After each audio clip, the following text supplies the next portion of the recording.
ಹೊನ್ನಾಳಿ ಚಂದ್ರಶೇಖರ್ ಅವರೇ, ಈ ಮತಗಳ್ಳತನದ ಆರೋಪದಲ್ಲಿ ನನಗೆ ಆತಂಕ ಆಗ್ತಿರೋದೇನು ಅಂತಂದ್ರೆ, ಚುನಾವಣಾ ಆಯೋಗ ಒಂದು ಸಾಂವಿಧಾನಿಕ ಸಂಸ್ಥೆ. ಬಿಜೆಪಿ ಅಧಿಕಾರದಲ್ಲಿರ್ಲಿ, ಎನ್ಡಿಎ ಇರ್ಲಿ, ಯುಪಿಎ ಇರ್ಲಿ, ಕಾಂಗ್ರೆಸ್ ಇರ್ಲಿ, ಆದ್ರೆ ಅದು ನಿಷ್ಪಕ್ಷಪಾತವಾಗಿ ಮತ್ತು ಈ ದೇಶದ ಪ್ರತಿಯೊಬ್ಬ ಮತದಾರನ ಹಕ್ಕನ್ನ ಖಾತ್ರಿ ಪಡಿಸಬೇಕಾಗತ್ತೆ. ನನ್ನ ಮತ ಸೇಫ್ ಆಗಿದೆ ಅನ್ನೋ ವಿಶ್ವಾಸವನ್ನ ಮೂಡಿಸಬೇಕಾಗತ್ತೆ. ಆ ನಿಟ್ಟಿನಲ್ಲಿ ಆಯೋಗದ ನಡಾವಳಿಗಳು ಇದಾವ ಇವತ್ತಿಗೆ. ಇದಕ್ಕೇನ್ ಪ್ರತಿಕ್ರಿಯಿಸ್ತೀರಿ? ಮತ್ತು ರಾಹುಲ್ ಗಾಂಧಿ ಅವರ ಆರೋಪ, ಇದ್ರ ಬಗ್ಗೆನೂ ತಮ್ಮ ಅಭಿಪ್ರಾಯವನ್ನ ಹೇಳಿ. ಮೊದಲನೇದಾಗಿ ಈ ಸಂವಾದದಲ್ಲಿರ್ತಕ್ಕಂಥ ಎಲ್ರಿಗೂ ನನ್ನ ನಮಸ್ಕಾರಗಳು ಹೇಳ್ತೇನೆ. ಚುನಾವಣಾ ಆಯೋಗದ ಜವಾಬ್ದಾರಿ ಈ ಚುನಾವಣೆ ಪ್ರಜಾತಂತ್ರನ ಉಳಿಸೋದ್ರಲ್ಲಿ ಬಹಳ ದೊಡ್ಡ ಜವಾಬ್ದಾರಿ ಇದೆ ಚುನಾವಣಾ ಆಯೋಗದ್ದು. ಆದ್ರೆ ಚುನಾವಣಾ ಆಯೋಗದ ಈ ಕಳೆದ 1-2-3 ವರ್ಷದ ನಡೆಗಳನ್ನ ನೋಡಿದ್ರೆ ಅದು ಪಾರದರ್ಶಕವಾಗಿ ಕಾಣ್ತಾ ಇಲ್ಲ ಅನ್ನೋದು ಮೇಲ್ನೋಟಕ್ಕೆ ಗೊತ್ತಾಗ್ತಾ ಇದೆ. ಇವತ್ತೇ ರಾಹುಲ್ ಗಾಂಧಿ ಅವರ ಪ್ರೆಸ್ ಮೀಟ್ ಅಲ್ಲಿ ಒಂದು ಅಂಶವನ್ನು ಹೇಳಿದ್ರು. ಫಾರ್ಮ್ ನಂಬರ್ 6 ಮತ್ತೆ 7 ಅದು ಮೊದಲು ಎಲ್ರಿಗೂ ಅಕ್ಸೆಸ್ ಇತ್ತು, ಗೊತ್ತಾಗ್ತಾ ಇತ್ತು ಯಾರು ಹಾಕಿದ್ದಾರೆ, ಎಷ್ಟು ಜನ ಹಾಕಿದ್ದಾರೆ ಏನು ಅಂತೇಳಿ. ಆದ್ರೆ ಕಳೆದ ಬಾರಿ ಪ್ರೆಸ್ ಮೀಟ್ ಮಾಡಿದಾಗಿಂದ ಈ ಆಕ್ಸೆಸ್ ಅನ್ನ ತೆಗೆದಿದ್ದಾರೆ ಚುನಾವಣಾ ಆಯೋಗ ಅಂತೇಳಿ. ಇದಕ್ಕಿಂತ ಹಿಂದಿನ ಕ್ರಮಗಳನ್ನ ನೋಡಿದ್ರೆ ಒಂದು ಸರ್ಚಬಲ್ ಫಾರ್ಮೆಟ್ ಅಲ್ಲಿ ಕೊಡಿ ಮತದಾರರ ಪಟ್ಟಿನ ಇವತ್ತೊಂದು ಪ್ರಸ್ತಾಪ ಮಾಡಿದ್ರು. 2 ನಿಮಿಷದಲ್ಲಿ ಎಷ್ಟು ತಪ್ಪುಗಳಾಗಿದೆ ನಾವು ಹೇಳ್ತೀವಿ ಅಂತಂದ್ರು. ಆ ಸರ್ಚಬಲ್ ಫಾರ್ಮೆಟ್ ಇದ್ರೆ ಹೆಸರು ರಿಪೀಟ್ ಆಗಿದ್ದಾಗಿರ್ಬೋದು, ಬೇರೆ ಏನಾಗಿರ್ಬೋದು ನಾವು ಹೇಳ್ತೀವಿ ಅಂತ ಹೇಳಿ. ಸರ್ಚಬಲ್ ಫಾರ್ಮೆಟ್ ಅಲ್ಲಿ ಇವತ್ತಿನವರೆಗೂ ಸಹ ಚುನಾವಣಾ ಆಯೋಗ ಕೊಟ್ಟಿಲ್ಲ, ಕೊಡ್ತಾ ಇಲ್ಲ. ಅದಕ್ಕಿಂತ ಹಿಂದೆ ಕೇಳಿದ್ರು, ಆಯ್ತು ನೀವು ಒಂದು ಏನ್ ಸಿಸಿ ಕ್ಯಾಮೆರಾದಲ್ಲಿ ರೆಕಾರ್ಡ್ ಮಾಡಿರ್ತೀರಿ, ಎಲ್ಲಿ ಅನುಮಾನ ಬಂದಿದೆ ಅಂತ ಬೂತ್ಗಳಲ್ಲೇ ನಾವು ನೋಡ್ಬೇಕು ಅಂತ ಅಂದಾಗ ಅದನ್ನು ಕೊಡ್ಲಿಕ್ಕೂ ಸಹ ಹಿಂದೆ ಮುಂದೆ ನೋಡ್ತು. ಪ್ರವೇಶಿಯ ಒಂದು ಪ್ರಶ್ನೆಯನ್ನ ಮುಂದಿರ್ತು ಚುನಾವಣಾ ಆಯೋಗ. ಈಗ ತಪ್ಪು ನಡೆದಾಗ ಅದು ಗೊತ್ತಾಗಬೇಕು ಅಂದ್ರೆ ಅಲ್ಲಿ ಇದ್ದಂತ ದಾಖಲೆಗಳ್ಯಾವುದು, ಒಂದು ಸಿಸಿಟಿವಿ ಫುಟೇಜ್ ಅದೇ ಕೊಡ್ಲಿಲ್ಲ ಅಂತಂದ್ರೆ ಮತ್ತೆ ಅದನ್ನ ನಾಶ ಮಾಡ್ತಕ್ಕಂಥ ಅಧಿಕಾರವನ್ನು ಸಹ ಚುನಾವಣಾ ಆಯೋಗ ಪಡೆದುಕೊಳ್ತು. ಹಾಗಾಗಿ ಚುನಾವಣಾ ಆಯೋಗದ ಈ ನಡೆಗಳೇನಿದೆ, ಇತ್ತೀಚಿನ ಫಾರಂ ನಂಬರ್ 6 ಮತ್ತು 7 ಅಕ್ಸೆಸಿಬಿಲಿಟಿನ ತೆಗೆದಿರೋದ್ರಿಂದ ಹಿಡಿದು ಇನ್ನು ಹಿಂದಿನ ದಿನಗಳವರೆಗೂ ನೋಡಿದ್ರೆ ಪಾರದರ್ಶಕವಾಗಿ ಮಾಡ್ತಾ ಇಲ್ಲ ಚುನಾವಣಾ ಆಯೋಗ ಅನ್ನುವಂತ ಅನುಮಾನ ಭಾರತ ದೇಶದ ಜನರಲ್ಲಿ ಬರಲಿಕ್ಕೆ ಶುರುವಾಗಿದೆ. ಇದಕ್ಕೆ ಚುನಾವಣಾ ಆಯೋಗ ಆಸ್ಪದ ಕೊಡಬಾರದು. ಒಂದು ಸಂವಿಧಾನಿಕ ಸಂಸ್ಥೆಯಾಗಿ ಬಹಳ ದೊಡ್ಡ ಜವಾಬ್ದಾರಿ ಹೊತ್ತಿರ್ತಕ್ಕಂಥ ಮತ್ತು ಪ್ರಜಾಪ್ರಭುತ್ವದ ಒಂದು ಉಳಿಸ್ಲಿಕ್ಕಂತೇನೆ ಒಂದು ದೊಡ್ಡ ಹಬ್ಬ ಅಂತಂದ್ರೆ ಚುನಾವಣೆ. ಅದು ಎಲ್ಲರೂ ನಂಬಿದ್ದಾರೆ ಚುನಾವಣೆ ನಾವು ಆಯ್ಕೆ ಮಾಡಿದೀವಿ, ಬಹುಮತದಿಂದ ಒಬ್ಬ ವ್ಯಕ್ತಿ ಬಂದಿದ್ದಾರೆ ಅಂತ ಹೇಳಿ. ಅದ್ರ ಬಗ್ಗೆ ಒಬ್ಬ ಮತದಾರನಿಗೆ ಅನುಮಾನ ಬರ್ಲಿಕ್ಕೆ ಶುರುವಾದ್ರೆ ಇದು ಬೇರೆ ಬೇರೆ ದುರಂತಗಳಿಗೆ ಕಾರಣ ಆಗಬಾರದು. ಚುನಾವಣಾ ಆಯೋಗ ಇದಕ್ಕೆ ಅವಕಾಶವನ್ನು ಕೊಡಬಾರದು ಅನ್ನೋದು ಮೊಟ್ಟ ಮೊದಲನೇದಾಗಿ. ಮತ್ತೆ ಒಂದು ಪ್ರಶ್ನೆ ಬಂದಿದೆ, ಒಂದು ಆರೋಪ ಬಂದಿದೆ, ಚುನಾವಣಾ ಈ ಪ್ರಕ್ರಿಯೆಯಲ್ಲಿ ತಪ್ಪುಗಳಾಗಿದೆ, ಮತದಾರರ ಪಟ್ಟಿಯಲ್ಲಿ ತಪ್ಪುಗಳಾಗಿದೆ ಅಂತ. ತಪ್ಪುಗಳಾಗಿದ್ರೆ ಸರಿ ಮಾಡ್ಲಿ, ತಪ್ಪುಗಳಿದೆ ಅಂತಂದ್ರೆ ಸರಿ ಮಾಡ್ಲಿ. ಆದ್ರೆ ತಪ್ಪುಗಳನ್ನ ನೀವು ಪ್ರೂವ್ ಮಾಡ್ಲಿಕ್ಕಾಗಿನೇ ನೀವು ನೀವೇ ಸಾಕ್ಷಿ ಕೊಡಿ ಅಂತಂದ್ರೆ ಚುನಾವಣಾ ಆಯೋಗದ ಡಾಟಾಗಳನ್ನೇ ಇಟ್ಕೊಂಡು ರಾಹುಲ್ ಗಾಂಧಿ ಪ್ರೆಸ್ ಮೀಟ್ ಮಾಡಿದಾಗ ಬೇರೆ ಡಾಟಾಗಳಿಲ್ಲ ಅಲ್ಲಿ. ಇವತ್ತೊಂದು ದೊಡ್ಡ ಬಂಡಿಲೇ ಹೊತ್ಕೊಂಡು ಬಂದಿದ್ರು ಆ ಡಾಟಾಗಳನ್ನೆಲ್ಲ. ಅದೇ ದಾಖಲೆಗಳನ್ನ ಇಟ್ಕೊಂಡು ಅದರಲ್ಲಿರೋ ತಪ್ಪುಗಳನ್ನೇ ಹೇಳಿದಾಗ ನೀವು ಹಿಂಗ್ ಹೇಳೋದಲ್ಲ, ಅಲ್ಲಿ ಹೇಳೋದಲ್ಲ, ಇಲ್ಲಿ ಹೇಳೋದಲ್ಲ ಅಂತ ಚುನಾವಣಾ ಆಯೋಗ ಹೇಳೋದಲ್ಲ. ಇನ್ನ BLOಗಳು ಸರಿ, ರಾಹುಲ್ ಗಾಂಧಿ ಒಂದು ಪ್ರಶ್ನೆ ಮಾಡಿದ್ರಲ್ಲಿ, ಸರಿ ನಮಗೆ ಫೈನಲ್ ವೋಟರ್ ಲಿಸ್ಟ್ ಯಾವಾಗ ಸಿಗುತ್ತೆ, ಚುನಾವಣೆ ಕೆಲವೇ ದಿನ ಇದೆ ಅಂದಾಗ. ಅಂತ ಸಂದರ್ಭದಲ್ಲಿ ಅಷ್ಟು ಮತದಾರರನ್ನ ನಾವು ಪರಿಶೀಲನೆ ಮಾಡ್ಲಿಕ್ಕಾಗತ್ತಾ ಸರ್ಚಬಲ್ ಡಾಟಾ ಇಲ್ಲದೆ ಇದ್ದಂತ ಸಂದರ್ಭದಲ್ಲಿ? ಚುನಾವಣೆ ನಂತರ ಏನೇನಾಗಿದೆ ಅಂತ ಹೇಳಿ ಪೋಸ್ಟ್ ಮಾರ್ಟಮ್ ಮಾಡ್ಲಿಕ್ಕೆ ಹೊರಟಾಗ ಈ ಎಲ್ಲಾ ಅಂಶಗಳು ಗೊತ್ತಾಗಿದೆ. ಹಾಗಾಗಿ ರಾಹುಲ್ ಗಾಂಧಿ ಇವತ್ತು ಇಡೀ ಪ್ರೆಸ್ ಮೀಟ್ ಅಲ್ಲಿ ಹೈಡ್ರೋಜನ್ ಅನ್ನೋ ಪದವನ್ನ ಬಳಸಿಲ್ಲ. ಬಹುಶಃ ಹೆಚ್ಚನ್ನೋದು ಹೈಡ್ರೋಜನ್ ಅಂತ ನಾವು ಅನ್ಕೋತಾ ಇದೀವಿ. ಇನ್ನೊಂದು ಯಾವ ಬಾಂಬ್ ಇದೆ ಏನೋ, ಹರಿಯಾಣ ಫೈಲ್ಸ್ ಏನಿದೆ ಇದು 2 ಕೋಟಿ ಮತದಾರರಲ್ಲಿ 25 ಲಕ್ಷ ಮತದಾರರು ನಕಲಿ ಇದ್ದಾರೆ ಅನ್ನುವಂತ ಅಂಶವನ್ನ ಮುಂದಿಡ್ಬೇಕಾದ್ರೆ ಇದು ಎಷ್ಟು ಆತಂಕಕಾರಿ ಅಂತ ಹೇಳಿ. ಸರಿಸುಮಾರು 22,000 ವೋಟ್ಗಳಲ್ಲಿ ಕಾಂಗ್ರೆಸ್ ಪಕ್ಷ ಅಧಿಕಾರವನ್ನ ಕಳೆದುಕೊಳ್ತಾರೆ. 22,000 ಮತ ರಾಹುಲ್ ಗಾಂಧಿ ನಿರ್ದಿಷ್ಟವಾಗಿ ಹೇಳಿದ್ರು, ಅಷ್ಟು ಮತಗಳು ನಮ್ಮ ಅಭ್ಯರ್ಥಿಗಳಿಗೆ ಬಂದಿದ್ರೆ ಸರ್ಕಾರ ರಚನೆ ಆಗ್ತಿತ್ತು ಅಲ್ಲ ಅಂತೇಳಿ. ಹಾಗಾಗಿ ಇದಕ್ಕೆಲ್ಲಾ ಉತ್ತರ ಕೊಡ್ಬೇಕಾದಂತ ಜವಾಬ್ದಾರಿ ನಿಜವಾಗ್ಲೂ ಇರೋದು ಚುನಾವಣಾ ಆಯೋಗಕ್ಕೆ. ತನ್ನ ಸ್ವಾಯತ್ತತೆಯನ್ನ, ತನ್ನ ಪಾರದರ್ಶಕತೆಯನ್ನ ಅದು ತೋರಿಸ್ಬೇಕಾಗಿದೆ, ಹೇಳ್ಬೇಕಾಗಿದೆ. ರಾಹುಲ್ ಗಾಂಧಿ ಇನ್ನೊಂದು ಪತ್ರಿಕಾಗೋಷ್ಠಿಯನ್ನ ಈ ರೀತಿ ಮಾಡ್ಲಿಕ್ಕೆ ಚುನಾವಣಾ ಆಯೋಗ ಅವಕಾಶ ಕೊಡಬಾರ್ದು. ರಾಹುಲ್ ಗಾಂಧಿ ಈ ತರದ ಪ್ರೆಸ್ ಮೀಟ್ ಅನ್ನ, ವೋಟ್ ಚೋರಿ ಅವಕಾಶವನ್ನ ಪ್ರೆಸ್ ಮೀಟ್ ಅನ್ನ ಮಾಡ್ಲಿಕ್ಕೆ ಚುನಾವಣಾ ಆಯೋಗ ಅವಕಾಶ ಕೊಡಬಾರ್ದು. ಹಾಗಾಗಿ ಆ ಜವಾಬ್ದಾರಿನ ಚುನಾವಣಾ ಆಯೋಗ ಹೊರಬೇಕು. ರಾಹುಲ್ ಗಾಂಧಿ ಏನು ಮಹದೇವಪುರ ಆಯ್ತು, ಆಳಂದ ಆಯ್ತು, ಮಹಾರಾಷ್ಟ್ರದ ಬಗ್ಗೆ ಪ್ರಸ್ತಾಪ ಮಾಡಿದ್ರು, ಈಗ ಹರಿಯಾಣದ ಬಗ್ಗೆ ಹೇಳ್ತಾ ಇದ್ದಾರೆ. ಇದಕ್ಕಿಂತ ಮುಂಚೆ ಅರವಿಂದ್ ಕೇಜ್ರಿವಾಲ್ ಅವರು ದೆಹಲಿಯಲ್ಲಿ ವೋಟ್ ಚೋರಿ ಆಗಿದ್ದ ಬಗ್ಗೆ ಹೇಳಿದ್ರು. ಇನ್ನೂ ಬಹಳಷ್ಟು ಕಡೆ ಪ್ರಸ್ತಾಪಗಳು ಬರ್ತಾನೆ ಇತ್ತು. ಈ ಎಲ್ಲಾ ಅನುಮಾನಗಳಿಗೆ ಒಂದು ಕೊನೆಯ ಫುಲ್ ಸ್ಟಾಪ್ ಅನ್ನ ಚುನಾವಣಾ ಆಯೋಗ ಇಡಬೇಕಾಗಿದೆ. ಹೊನ್ನಾಳಿ ಚಂದ್ರಶೇಖರ್ ಅವರೇ, ದಿಲೀಪ್ ಅವರು ಹೇಳಿದ್ದ ಅಷ್ಟು ವಿಚಾರಗಳು ನಿಜ ಆದ್ರೂ ಆ ಯಾವ ಸಂದರ್ಭದಲ್ಲೂ ಆಯೋಗದ ಮೇಲೆ ಅಪವಾದಗಳು ಬಂದಿರ್ಲಿಲ್ಲ. ಚುನಾವಣಾ ಅಕ್ರಮಗಳು ಈ ದೇಶಕ್ಕೆ ಹೊಸ್ತಲ್ಲ. ಈಗಲೂ ನಡೆದಿದೆ, ಹಿಂದೂ ನಡೆದಿದೆ.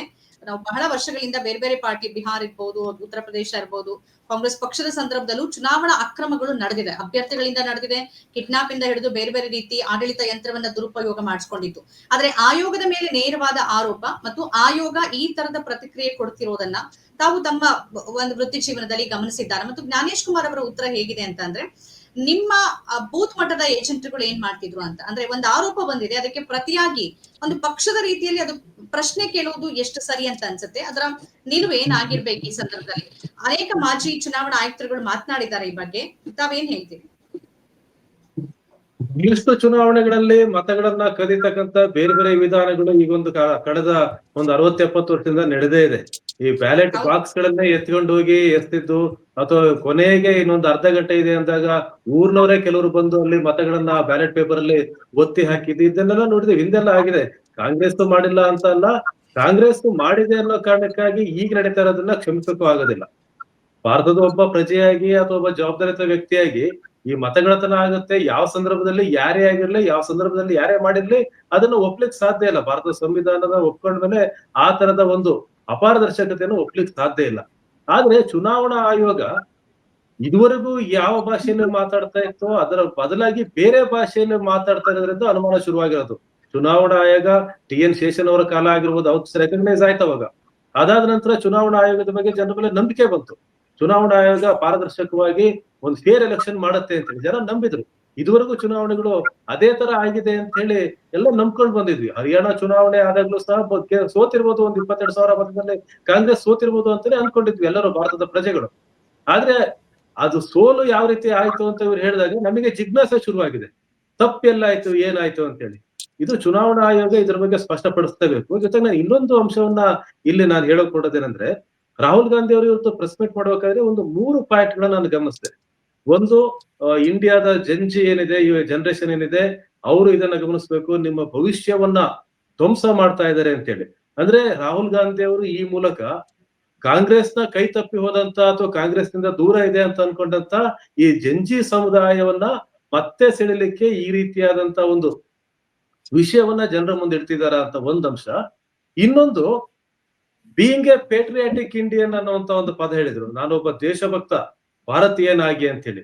ದೇಶಭಕ್ತ ಭಾರತೀಯನಾಗಿ ಅಂತೇಳಿ ರಾಹುಲ್ ಗಾಂಧಿ ಹೇಳ್ಬೇಕಾದಂತ ಸ್ಥಿತಿ ಈಗ ಬಂದಿದೆ ಅಂತಂದ್ರೆ, ಅಂದ್ರೆ ಅವರು ಬಹುಶಃ ಬಿಜೆಪಿ ಭಾಷೆಯಲ್ಲಿ, ಬಿಜೆಪಿ ಯಾವ್ದನ್ನ ನಮ್ಮ ಟ್ರಂಪ್ ಕಾರ್ಡ್ ಅಂತ ಅನ್ಕೊಂಡಿದೆಯೋ ಅದನ್ನ, ಆ ಪದವನ್ನ ಈ ಪ್ರೆಸ್ ಮೀಟ್ ಅಲ್ಲಿ ಹೇಳೋ ಮೂಲಕ ಪೇಟ್ರಿಯಾಟಿಕ್ ಇಂಡಿಯನ್ ಅಂತ ಹೇಳೋದ್ರ ಮೂಲಕ ಒಂದು ಹೊಸ ಭಾಷೆಯಲ್ಲಿ ಜನರೆದುರಿಗೆ ಮಾತಾಡ್ಲಿಕ್ಕೆ ಮುಂದಾಗ್ತಾ ಇದಾರ ಅಂತಕ್ಕಂತ ಒಂದು ಅಂಶ ಇವತ್ತಿನ ಈ ಪ್ರೆಸ್ ಮೀಟ್ ಅಲ್ಲಿ ನನಗೆ ಅನಿಸ್ತು.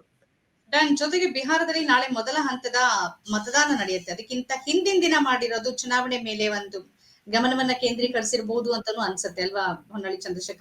ಖಂಡಿತ ಅದೊಂದು ಒಬ್ಬ ಯಾವುದೇ ರಾಜಕಾರಣಿ ಆಗ್ಲಿ ಒಂದು ತಂತ್ರಗಾರಿಕೆ ಮಾಡ್ತಿರೋದು. ಕಾಂಗ್ರೆಸ್ ಆಗ್ಲಿ, ಬಿಜೆಪಿ ಆಗ್ಲಿ, JDS ಆಗ್ಲಿ, ನಾನು ಯಾವ ಕ್ಷಣದಲ್ಲಿ ಏನ್ ಮಾಡಿದ್ರೆ, ಏನ್ ಮಾತಾಡಿದ್ರೆ, ನನ್ನ ಯಾವ ಕ್ರಿಯೆಯಿಂದ ನನಗೆ ಯಾವ ಲಾಭ ಆಗ್ಬೋದು ಅಂತೇಳಿ ಇದೇ ಪ್ರೆಸ್ ಮೀಟ್ ಅನ್ನ ಅವ್ರು 15 ದಿವಸ 20 ದಿವಸ ಮುಂಚೆ ಅಥವಾ ತಿಂಗಳು ಮುಂಚೆ ಮಾಡಬಹುದಿತ್ತು. ಈ ಹೈಡ್ರೋಜನ್ ಬಾಂಬ್ ಅನ್ನೋ ಪದವನ್ನು ಬಹಳ ದಿನಗಳಿಂದ ಹೇಳ್ತಾ ಇದಾರೆ ಅವರು. ಒಬ್ಬ ರಾಜಕಾರಣಿಯಾಗಿ ರಾಹುಲ್ ಗಾಂಧಿ ಯೋಚನೆ ಮಾಡಿರ್ಬೋದು, ಈ ಸಂದರ್ಭದಲ್ಲಿ ಮಾಡಿದ್ರೆ ಕಾಂಗ್ರೆಸ್ ಪಕ್ಷಕ್ಕೆ ಅನುಕೂಲ ಆಗತ್ತೆ ಅಂತೇಳಿ. ಒಬ್ಬ ತಂತ್ರಗಾರಿಕೆ ಮಾಡ್ತಕ್ಕಂಥ ಒಬ್ಬ ರಾಜಕಾರಣಿಯಾಗಿ ಅವ್ರು ಮಾಡಿದ್ದಾರೆ. ಅದ್ ಎಲ್ಲಾ ರಾಜಕಾರಣಿಗಳು ಮಾಡೋದೇ, ಬಿಜೆಪಿ ಆಗ್ಲಿ, JDS ಆಗ್ಲಿ, ಕಾಂಗ್ರೆಸ್ ಆಗ್ಲಿ, ಎಲ್ಲರೂ ಮಾಡ್ತಾರೆ ಅಂತ. ಹೊನ್ನಳ್ಳಿ ಚಂದ್ರಶೇಖರ್ ಕೊನೆಯದಾಗಿ ನನಗೆ ಸಮಯ ಮುಗಿತಾ ಇದೆ, ನಾನು ಗೌಡ್ರ ಹತ್ರನು ಮಾತನಾಡ್ಬೇಕು. ಈ ಸಂದರ್ಭದಲ್ಲಿ ಅಗತ್ಯನ ಮಾಜಿ ಚುನಾವಣಾ ಆಯುಕ್ತರು ಕುರೇಶ್ ಸೇರಿದಂತೆ ಅನೇಕರು ಈ ಹಿಂದೆನೆ ಮಾತಾಡಿದ್ದಾರೆ. ಈ ಆರೋಪ ಬರೋದಕ್ಕಿಂತ ಮುಂಚೆ ಮುಖ್ಯ ಚುನಾವಣಾ ಆಯುಕ್ತರು ಸರಿಯಾದ ಉತ್ತರವನ್ನ ಕೊಡಬೇಕು, ಈ ಅನುಮಾನಗಳನ್ನ ಪರಿಹರಿಸಬೇಕು ಅಂತ ಸುಪ್ರೀಂ ಕೋರ್ಟ್ ಕೂಡ ಹೇಳಿದೆ. ಆ ಅನುಮಾನ ಪರಿಹರಿಸದೇ ಇರೋ ಕಾರಣಕ್ಕಾಗಿ ಅನುಮಾನಗಳು ಹೆಚ್ಚಾಗುತ್ತೆ, ಅದು ಎಗೇನ್ ಮತ್ತೆ ಬಿಜೆಪಿಗೆ ಲಿಂಕ್ ಆಗುತ್ತೆ. ಇದ್ರ ಬಗ್ಗೆ ಏನು ಕೊನೆ ಪ್ರತಿಕ್ರಿಯೆ ಏನು? ಇದರ ಲಾಭವನ್ನ ಕಾಂಗ್ರೆಸ್ ಚುನಾವಣೆಯಲ್ಲಿ ಪಡ್ಕೊಳ್ಳೋದಕ್ಕೆ ಸಾಧ್ಯ ಆಗತ್ತಾ? ಬಿಜೆಪಿಗೆ ಇದರಿಂದ ರಾಜಕೀಯವಾಗಿ ನಷ್ಟನಾ? ಈ ಬಗ್ಗೆ ತಮ್ಮ ಪ್ರತಿಕ್ರಿಯೆ. ಇಲ್ಲಿ ಬಿಜೆಪಿ ಮತ್ತೆ ಬೇರೆ ಎಲ್ಲಾ ಪಕ್ಷಗಳು ಹೇಳ್ತಾ ಇರೋದಂದ್ರೆ ಅಫಿಡವಿಟ್ ಕೊಡ್ಬೇಕು ಅಂತೇಳಿ. ಸಂವಿಧಾನ ಒಪ್ತೀರಿ ಅಂದ್ರೆ ಅಫಿಡವಿಟ್ ಕೊಡಿ ಅಂತೇಳಿ. ಅಫಿಡವಿಟ್ ಕೊಡೋದು ಅದೊಂದು ಕಾನೂನು ಪ್ರಕ್ರಿಯೆ ಅಂತ ಅನ್ಕೊಳ್ಳೋಣ. ಆದ್ರೆ ಒಂದು ದೇಶದ ಪ್ರಜೆಯಾಗಿ 2 ಪ್ರಮುಖ ಪಕ್ಷಗಳಿದೆ, ಕಾಂಗ್ರೆಸ್ ಮತ್ತು ಬಿಜೆಪಿ. ಈಗ ಕಾಂಗ್ರೆಸ್ ಈಗ ರಾಹುಲ್ ಗಾಂಧಿ ಮಾಡಿರ್ತಕ್ಕಂಥ ಆರೋಪವನ್ನ ಒಂದು ರಾಜಕೀಯ ಆರೋಪ ಅಂತಾನೆ ಅನ್ಕೊಳ್ಳೋಣ. ಒಂದು ರಾಜಕೀಯ ಆರೋಪ ಮಾಡಿದ್ದಾರೆ, ಅದು ದಾಖಲೆ ಸಮೇತ ಡಾಟಾಗಳನ್ನ ಎದುರಿಗಿಟ್ಟು ಆರೋಪವನ್ನ ಮಾಡಿದ್ದಾರೆ. ಬಿಜೆಪಿಗೆ ಈಗ ಒಂದು ಕೆಲಸ ಇದೆ, ಅದೇ ಡಾಟಾಗಳನ್ನ ಇಟ್ಕೊಂಡು ಏನು 2 ಕೋಟಿಯಲ್ಲಿ 25 ಲಕ್ಷ ಮತಗಳು ಏನು ವೋಟ್ ಚೋರಿ ಆಗಿದೆ ಅಂತ ಹೇಳ್ತಾರೆ, ಅದನ್ನ ಸುಳ್ಳು ಅಂತ ಸಾಬೀತುಪಡಿಸ್ತಕ್ಕಂತ ಒಂದು ಅವಕಾಶ ಬಿಜೆಪಿಗಿದೆ. ಈಗ ಒಬ್ಬರೇ ವ್ಯಕ್ತಿ ಎಷ್ಟೋ ಒಂದು 50 ವೋಟ್ ಹಾಕಿದ್ದಾರೆ, 60 ವೋಟ್ ಹಾಕಿದ್ದಾರೆ ಅಂತ ರಾಹುಲ್ ಗಾಂಧಿ ಹೇಳ್ತಾ ಇರ್ಬೇಕಾದ್ರೆ ಅದು ಪ್ರಾಕ್ಟಿಕಲಿ ಒಂದೇ ಎಲೆಕ್ಷನ್ ಅಲ್ಲಿ ಒಂದೇ ದಿನ ಹಾಕ್ಲಿಕ್ಕೆ ಸಾಧ್ಯ ಇಲ್ಲ ಅನ್ನೋದು ಗೊತ್ತಾಗ್ತಾ ಇದೆ. ಈಗ ಯಾವ್ದೋ ಬ್ರೆಜಿಲ್ ನ ಮಹಿಳೆ ಅಷ್ಟು ಕಡೆ ಹೆಸರಿದೆ ಅಂತಂದ್ರೆ ಬ್ರೆಜಿಲ್ ಮಹಿಳೆ ಬಂದು ವೋಟ್ ಹಾಕಿಲ್ಲ ಅಂತ ಗೊತ್ತಾಗಿದೆ. ಮತ್ತೆ ಅವರು ಯಾರೋ ಒಬ್ಬ ವ್ಯಕ್ತಿ ಅಷ್ಟು ಮತ ಹಾಕ್ಲಿಕ್ಕೆ ಆಗಲ್ಲ, ಅದು ಪ್ರಾಕ್ಟಿಕಲಿ ಅಸಾಧ್ಯ ಅದು.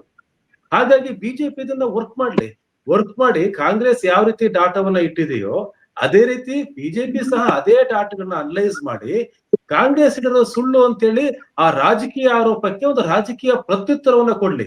ಈ ರೀತಿಯಾದಂತಹ ಸಂವಾದದಿಂದನೇ ಭಾರತದಲ್ಲಿ ಒಂದು ಪ್ರಜಾಪ್ರಭುತ್ವ ಗಟ್ಟಿ ಆಗುತ್ತೆ, ಇನ್ನೂ ಅವಕಾಶ ಆಗುತ್ತೆ ಅದಕ್ಕೆ. ಓಕೆ, ರವಿಚಂದ್ರೇಗೌಡ್ರೆ, ರಾಜಕೀಯವಾಗಿ ಲಾಭ ಲೆಕ್ಕ ದಯಮಾಡಿ ಇದು ಮಾಡ್ಬೇಕಾಗಿರೋದು ಚುನಾವಣಾ ಆಯೋಗ, ಬಿಜೆಪಿ ಅಲ್ಲ. ಬಿಜೆಪಿ ಯಾಕೆ ಮಾಡ್ಬೇಕು? ಬಿಜೆಪಿಗೆ ಇದಕ್ಕೂ ಏನ್ ಸಂಬಂಧ?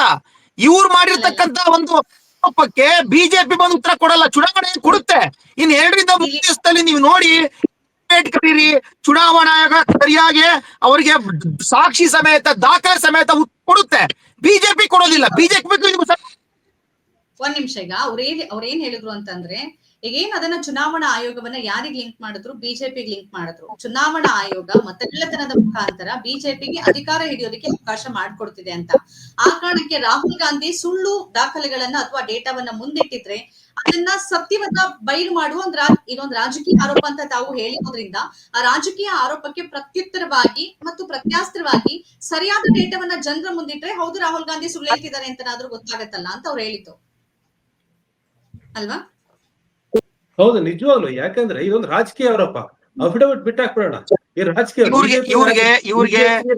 ಆರೋಪವನ್ನು ಮಾಡಿದ್ರೆ ಕಾಂಗ್ರೆಸ್ ರಾಜಕೀಯ ಉತ್ತರವನ್ನು ಕೊಡ್ಬೇಕು, ಕಾಂಗ್ರೆಸ್ ಒಂದು ರಾಜಕೀಯ ಆರೋಪ ಮಾಡಿದ್ರೆ ಬಿಜೆಪಿ ರಾಜಕೀಯ ಪತ್ರತ ಕೊಡ್ಬೇಕು ಅದಕ್ಕೆ.